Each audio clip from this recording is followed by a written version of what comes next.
Pac-Man Championship Edition is as much of a rearrangement of the original Pac-Man as it is a full-on sequel. Rather than bolting a bunch of bloated ideas onto the already existing framework, it instead tears it all down, rebuilding it from scratch with the same tools. All of the original game's features are present, but their functionality and the nuances behind them have been tweaked in ways both subtle and not to create something that feels entirely new. The most obvious alteration is the maze itself. It's only partially filled with pellets this time around, which are generally configured in ways that imply an intended route for you to follow.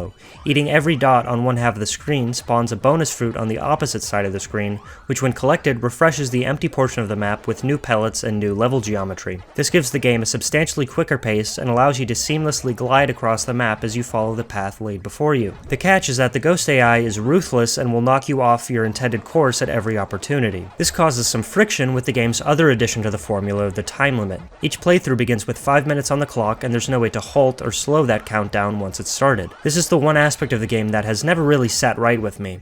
On a basic level, it just feels kind of wrong and bad to have your progress cut short through no fault of your own. But there's also some concerns about how it affects the scoring. Matthew Matosis talked about this in his video on Pac-Man, explaining that in a game with random elements, a hard time limit means that a player's final score will be somewhat determined by luck, whereas in an endless game, a skilled player has all the time in the world to make up any points that were lost due to randomness within the system. How relevant this distinction is to the vast majority of a player base is questionable, but I think the idea is still technically correct and worth considering. I do generally prefer my score attack games to be endless after all. However, diving deeper into Championship Edition and looking into how high score runs are played, I've come to realize that the time limit actually brings a lot to the table and enhances the game's design quite a bit. One of the primary ways you score in Championship Edition is by eating all the ghosts in a continuous combo chain. In a hypothetical version of the game which featured an endless mode, a lot of your playtime would be spent grabbing a power pellet, eating all 4 ghosts, and repeating that process over and over. This is how the original Pac-Man is played.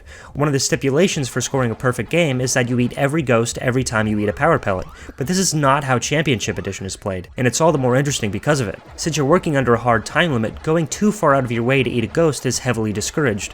What's much more important is clearing out each half of the screen as quickly as you can, so you can reach the higher value bonus fruits. For the most part, ghosts are something you eat on your way to that goal, rather than the goal themselves. The reason I think this is so brilliant has to do with the Ghost's AI. In the original Pac-Man, the ghosts move in ways which are entirely deterministic. The only time they move with any level of randomness is during their frightened state after you eat a power pellet. The ghosts in Championship Edition work the exact same way, but the presence of the time limit changes the way you engage with them. The intended flow of the game is that you nab a power pellet, eat maybe 1 or 2 ghosts, then grab another power pellet so that whatever ghost you didn't eat stays scared and your combo doesn't drop. If you're good enough at the game, the ghosts will stay in the frightened state near constantly, all the while moving randomly through the maze.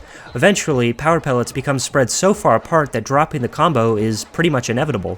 And when that happens, even though the ghosts will return to following a deterministic path, their starting points were reached randomly, and that makes trying to triangulate all of their endpoints one hell of a challenge. This is the secret to Championship Edition's success. You can maneuver Pac-Man in exactly the same ways every time you play, but the ghosts can be in such an incalculably large number of positions that the precise rhythm of their attack patterns always feels distinct and exciting to break through.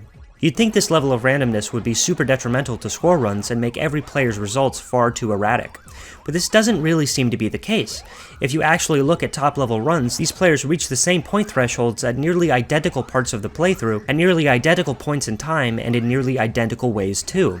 The effect that the game's time limit has on score optimization maximizes the amount of unpredictability within the ghost behavior, but crucially, it's impossible for you to die while the ghosts are behaving that way. The only time you're ever in danger is when the ghosts are moving in entirely fixed and predictable arcs, which allows skilled players who can tell at a glance how they should be moving to reach high scores with frightening accuracy.